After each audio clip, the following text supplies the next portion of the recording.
ছেড়ে যাবে? যাও, মুক্তি পেতে চাও? ওকে, সেটাও দিলাম, কিন্তু অনুরোধ একটাই, ছেড়ে যাওয়ার জন্য কোনো অজুহাত দেখিও না। তোমার আমাকে আর ভালো লাগে না সেটা বলে গেলেই পারতে। শুধু শুধু এসব হাস্যকর অজুহাত কেন দেখাও? তুমি আমার বদনাম করবে, করো, তাতে একটু খোঁত রেখো না। আসলে সত্যিটা তুমিও জানো যে আমার ভালোবাসায় কোনো কমতি ছিল না।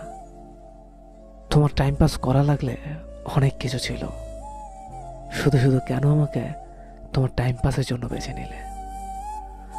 আমি তো তোমার কোনো ক্ষতি করিনি, তাহলে আমার সাথেই কেন তোমাকে এমন করতে হলো?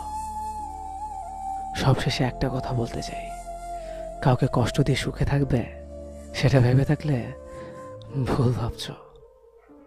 কষ্ট তুমিও পাবে, শুধু সময়ের অপেক্ষা। না, এটা কোনো অভিশাপ না, এটা স্রষ্টার দেওয়া প্রকৃতির সুনিপুণ্য বিচার।